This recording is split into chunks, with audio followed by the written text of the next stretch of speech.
members contributed. They denied, nominated them, said not to be given the candidates. He has spoken.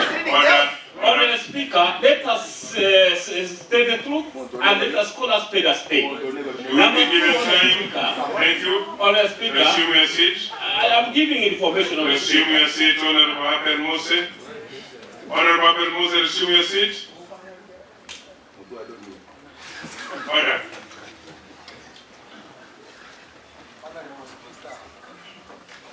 Our standing orders have decorum in debating. Honourable members, this House today will not tolerate any decent behavior. To ban my homestead, Mr. Speaker. And there is evidence to that effect, Mr. Speaker. And therefore, Mr. Speaker, I want to support this motion by saying it should have gone yesterday. Thank you, Mr. Speaker. The Honourable Lameki Square, member for Ituwa. Thank you. Thank you, Mr. Speaker, sir, for the opportunity. Mr. Speaker, sir, indeed, guns don't kill people. People kill people. Mr. Speaker, there is a Swahili saying that Mugara Mumue na Akiumbe. Indeed, today, we are making a radical decision. But our decision, let us note, Mr. Speaker, for the allegation here as an elected MCA, Mr. Speaker, sir, we all elected MCAs, we denied the nominees, the special elected honorable members to be given protect me, Mr. Speaker, sir. Order, members, order. Resume. MCS actually elected and nominated. The other is that of the circular which was issued by the CEO of the Commission on Revenue Allocation, which is dated 21st October 2020. Mr. Speaker, sir, the reference number is there, 59. It is very, very, very clear. It says that all MCAs are entitled to 3% staff. Mr. Speaker, I'm getting a reason from the speaker here, which is not convincing.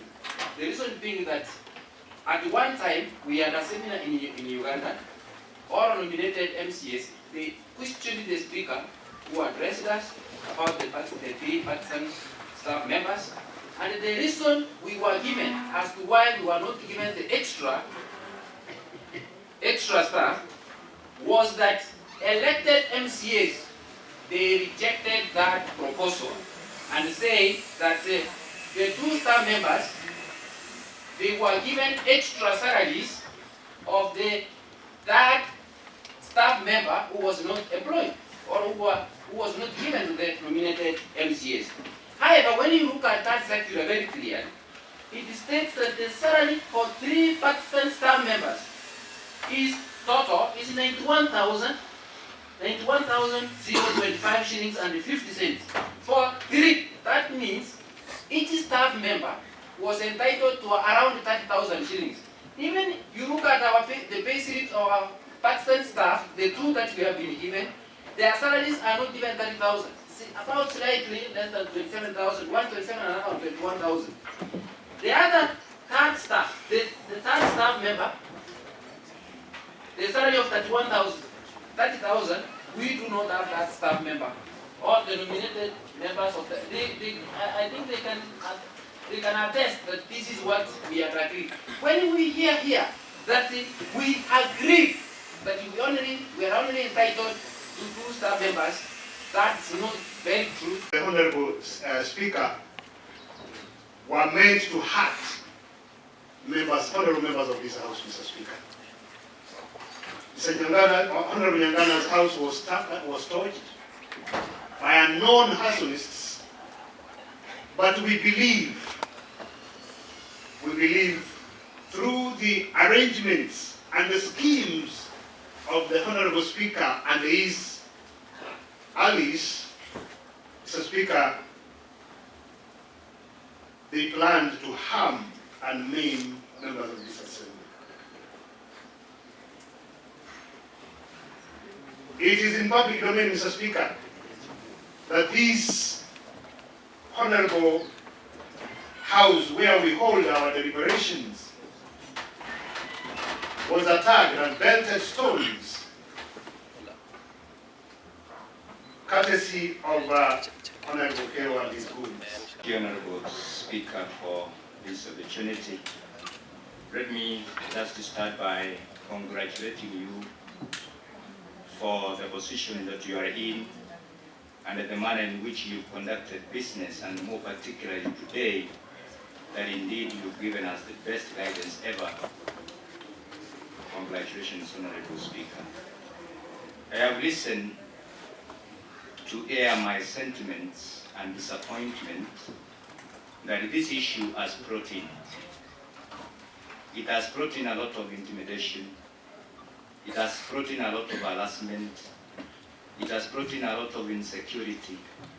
It has brought in a lot of offensiveness. It has brought in a lot of threatening. Personally, Honorable Speaker, I've been threatened with a very offensive note that was found at my gate entrance to my compound. Now I'm sharing a compound, Honorable Speaker, with my parents, who at the moment is even actually in fear of what's going on.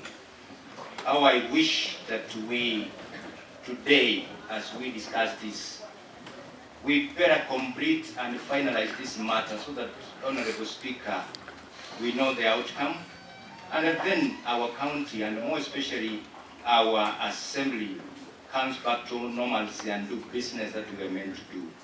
We are honorable members, members who are of good conduct, members who are meant to respect one another, members who have shaken hands before, eaten together before.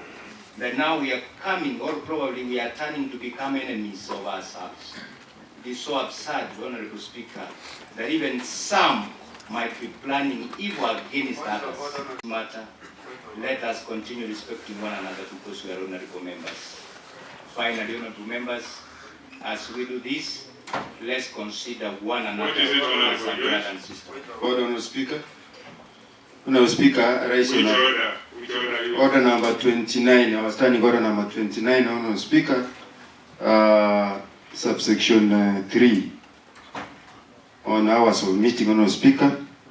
Notwithstanding paragraphs 1 and 2, the County Assembly may resolve to extend its sitting time.